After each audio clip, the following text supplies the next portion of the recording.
Hi, Bibire. Welcome back to NewVIc. How Hello, have you thank been you. today? I have been fine, thank you. It's really a pleasure to meet you in this afternoon via Zoom. You too. First thing first, I would like to introduce myself.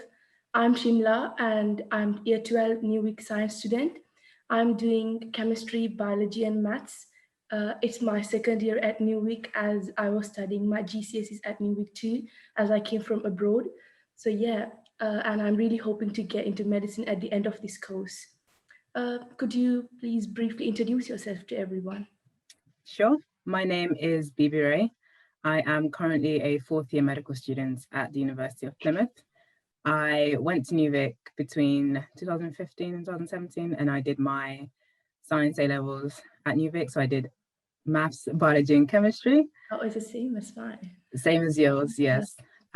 So yeah, that was a really fun and lovely 2 years, lovely time. Yeah. What made you to choose medicine? So my journey is not one of the conventional ones. I decided to study medicine later on. So I had already done one set of A levels, which are in science, in humanities. And I'll keep the story short, but there was sort of a few other things happening in my life at that time, health related.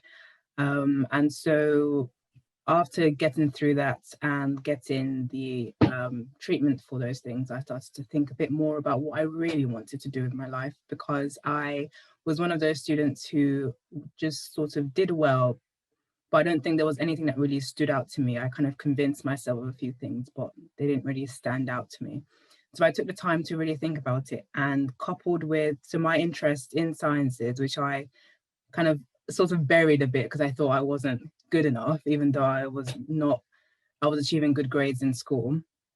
My actual interest in science, coupled with my experience in my health and wanting to help people in that way, led me to want to study medicine. And so then I came to NewVic to do the science A levels that would help with my application. And so it was a mixture of personal experience as well as interest in science, but also that patient contact and that human contact that I thought I really wanted and could see myself doing for the foreseeable future. That's nice. And what other challenges do you face when you are doing your A levels, and how did you cope with that? So I think the main challenge for me was that I hadn't touched a science textbook in 2 years. Yeah, 2 years when I did my, when I went back to do maths, biology, and chemistry. I did them for GCSEs, but it'd been 2 years since I'd done them after that. And even the most basic things I forgot. I remember sitting in my first chemistry lesson, wondering, doubting whether I knew that a proton was positively charged and a neutron, an electron is negatively charged. Like, which way around is it? And I was like, oh my goodness. So I knew I had my work cut out for me, and I made the effort to revisit some GCSE things as well as keep on track with the AS things and just continue with that routine. And eventually, everything came back to me, and I no longer felt. I still got a few moments with maths, but as long as you go back to it, revisit what you've forgotten, and ask for help is one of the main things I did. And don't keep it to yourself if you're struggling. And that really helped me to overcome any challenges I faced. That's interesting.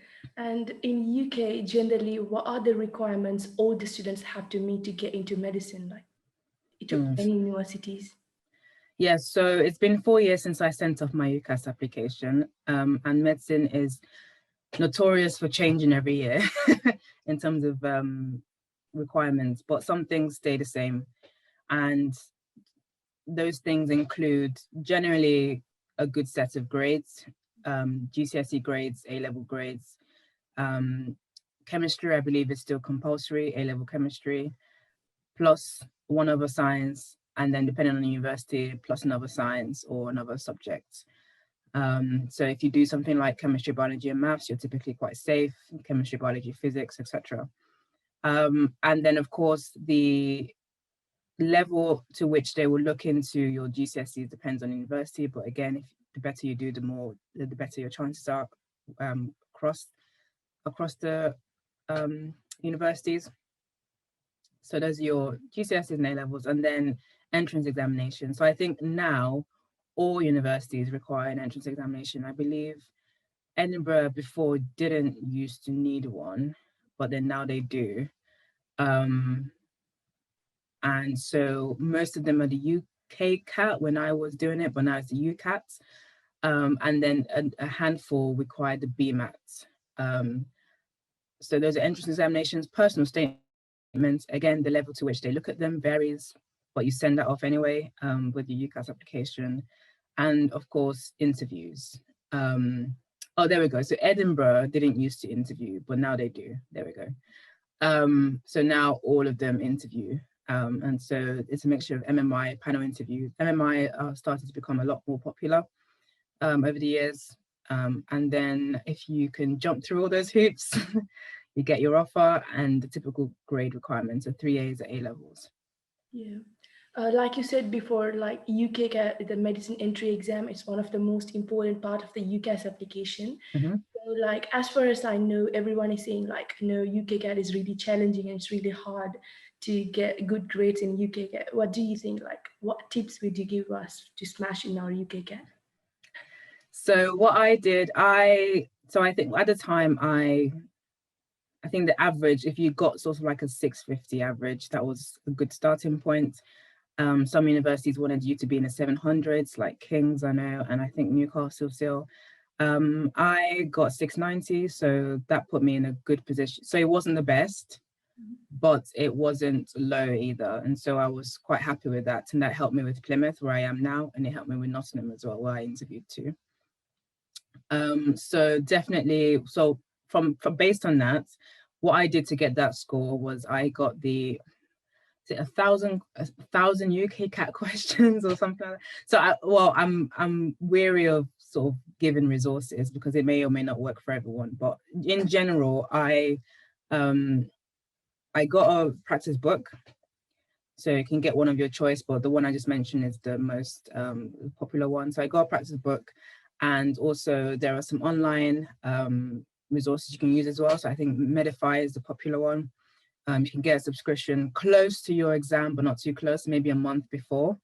So that touches on another thing, which is you don't want to peak too early. So make sure that you don't practice too early, but don't leave it too late, because you don't want your best score to be a practice score and then your real one isn't as good.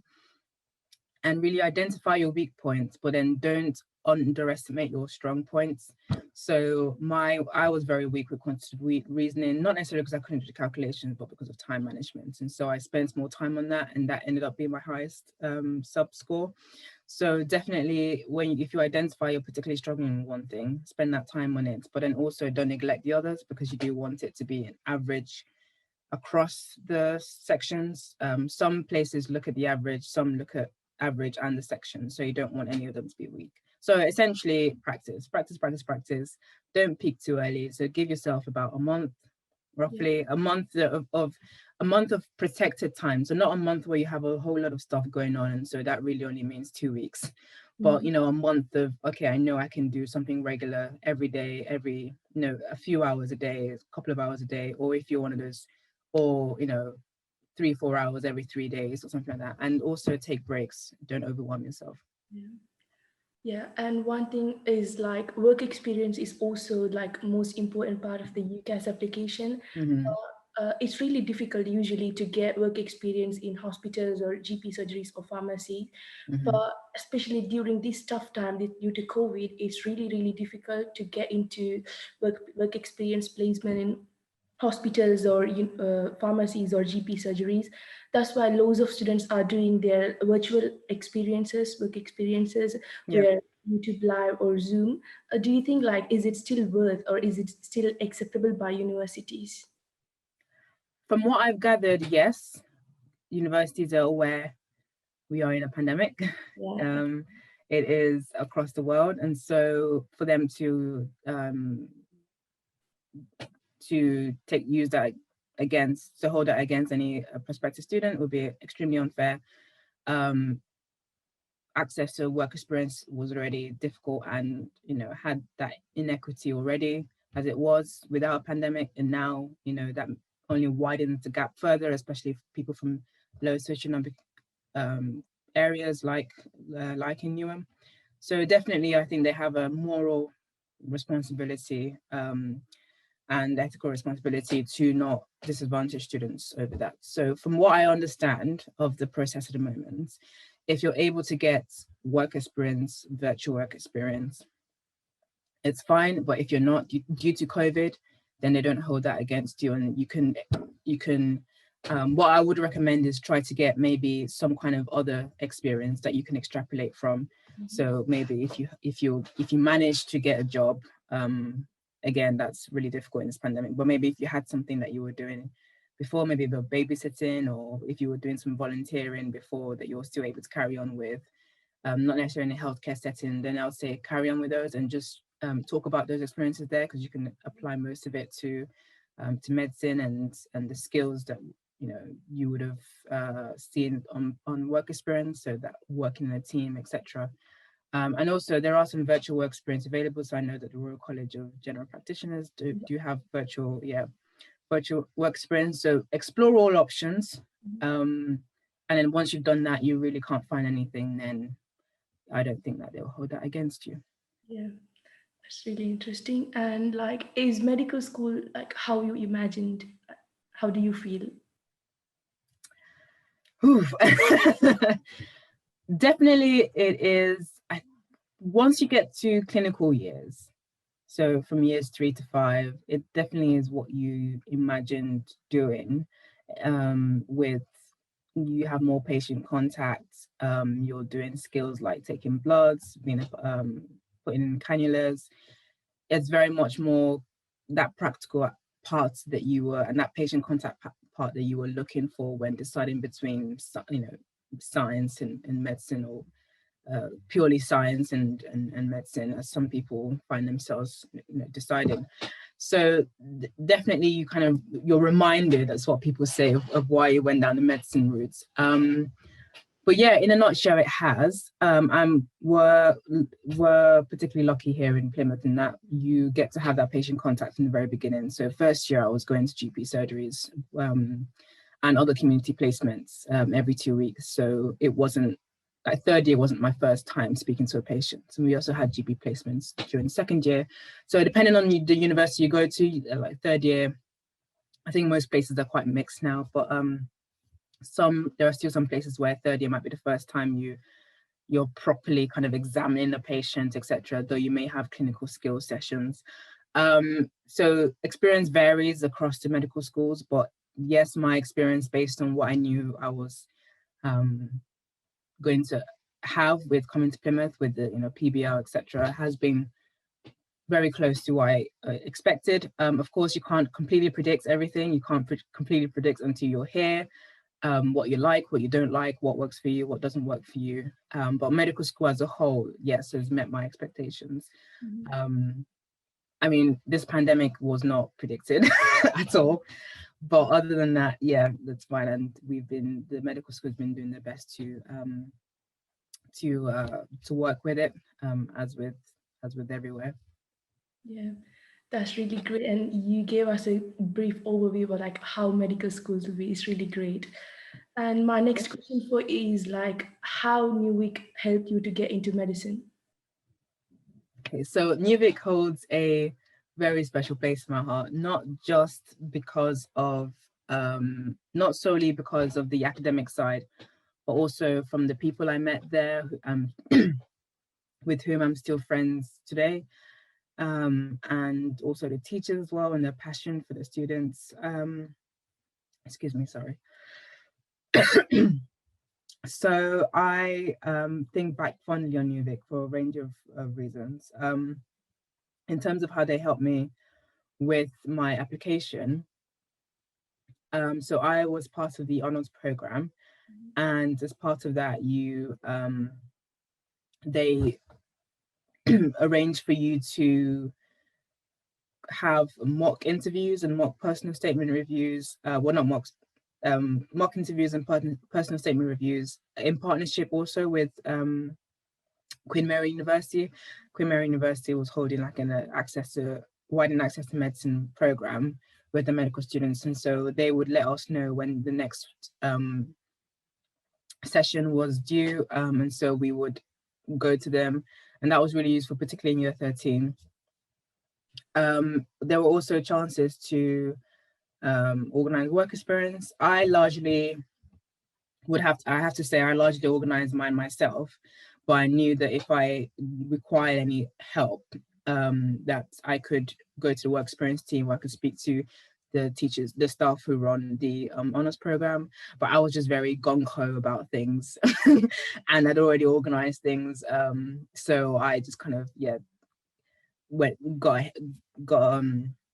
got on with it. And also another thing that was very helpful was when you tell teachers that you're trying to apply to medicine, they will let you know of any opportunities that come up that might be useful for you to go to. So any events, any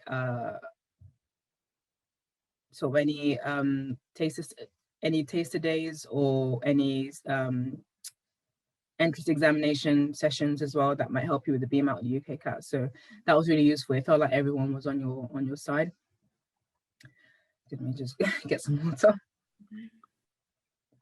So yeah, those are the ways in which they helped. NewVic helped me. So you did both UKCAT and your university requires both. Sorry? So you did both UKCAT and BMAT, right?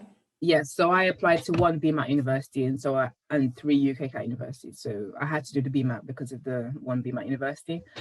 I didn't do as well as I did on the BMAT as the UKCAT, but that was, I mean, not to sort of make any excuses or anything like that, but I think something that people do mention about one of the cons of applying for the BMAT is the fact that you do the UKCAT. People tend to do it sort of before September time, before you come back for year 13, and then you tend to revise for the BMATs during that September-October period, and that can be a very busy period, you know, going back to year 13 and the jump from AS to A2, as well as sorting out your UCAS application and sort of any other responsibilities you may have, any sort of extracurricular responsibilities. And so that could be a very busy time period. You might find yourself not having as much time to prepare as you would have liked. Especially if you don't do physics as well, you might find you have to go back to to revise your GCSE physics. And so, yeah, it's very easy for time to slip by.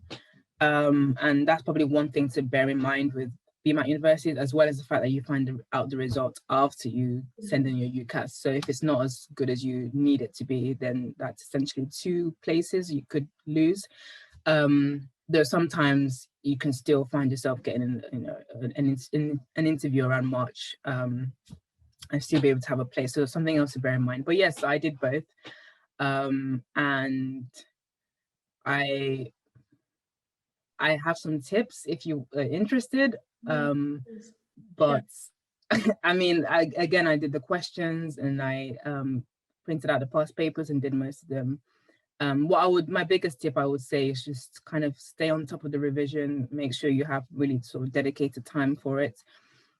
Think about if you will have dedicated time for it as well. Don't let your A-levels slip away because you are busy, revising for the BMAT and doing your UCAS application, preparing for interview, etc. So the most important thing is to get the A-level grades, because even if you don't get into medicine first time, you can always take a gap year.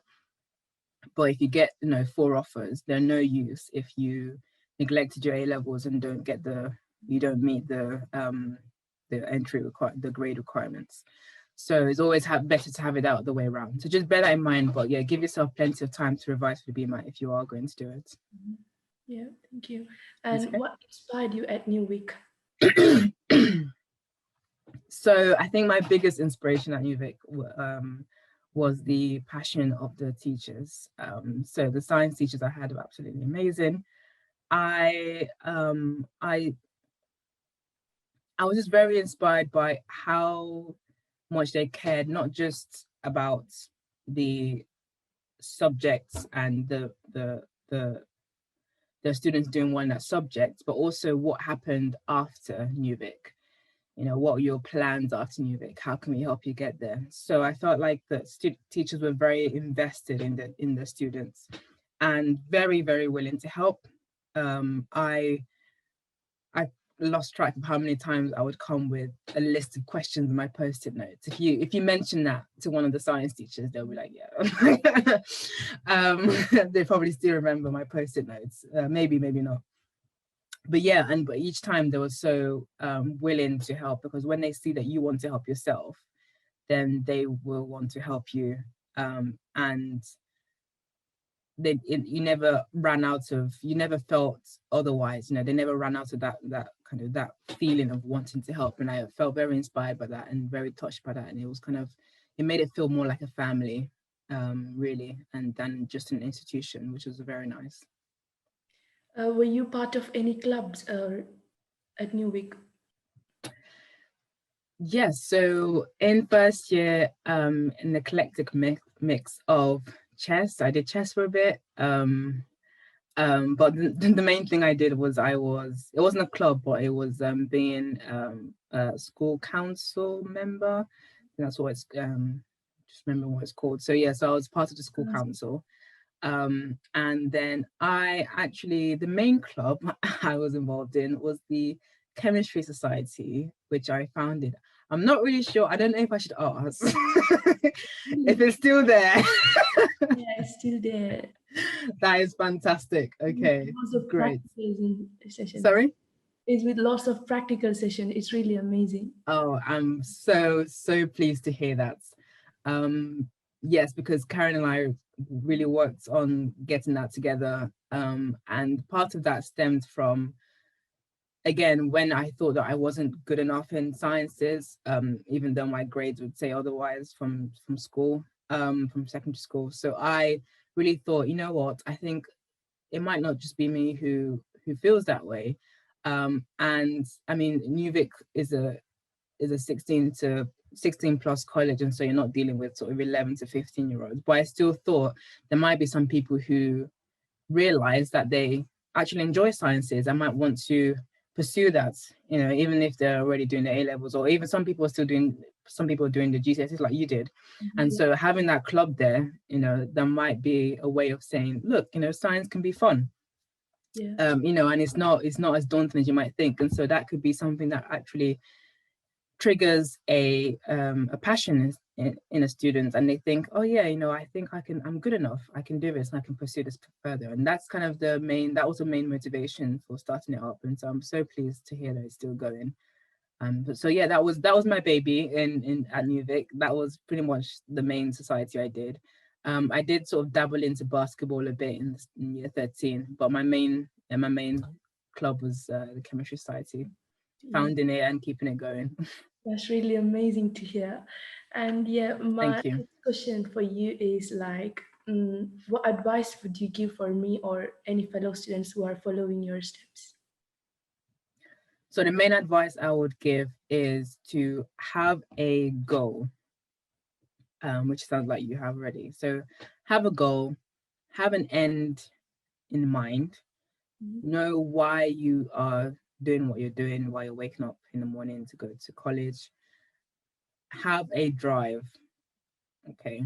And that can really help you in those days when you don't really feel like studying, or you're just not in the mood for any college related stuff, you know, any studying, and you remind yourself, this is why I'm doing it. So that'll be number one, have a goal. And then my second tip would be realize when you need help. So I'm not saying, you know, call for help at every single sort of little thing. I do believe in going and trying to answer questions yourself. There are amazing amounts of resources online, etc. So, you know, try first to answer those questions. But if you're really stuck, know when you need to ask for help and ask for help. And NewVic teachers are amazing for that, and they won't turn you away when they see you genuinely want to try to understand something, no matter how many times you need you need an explanation. That's my second thing. So know when to ask for help. And third thing is do other things as well. So I know I had one or two things that I was doing, but because I was running the chemistry society effectively, it took a bit more time than if I sort of was just turning up.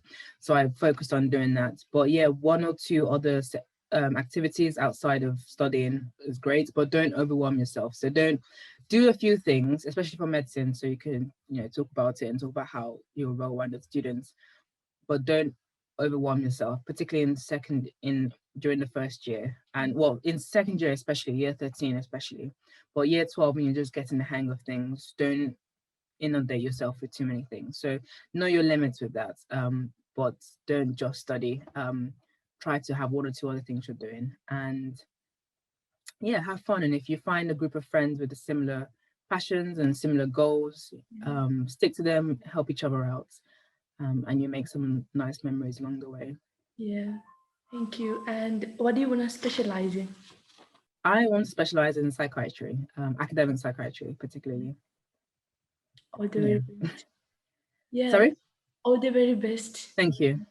And yeah, thank you so much for joining us today and sharing your experiences with us. It's really a great afternoon with you. Thank you. It was a pleasure to speak with you. How you did your medicines and how you cope with your challenges. Thank you for sharing with us. Thank you. You're welcome. Bye. Take care. Bye. You too.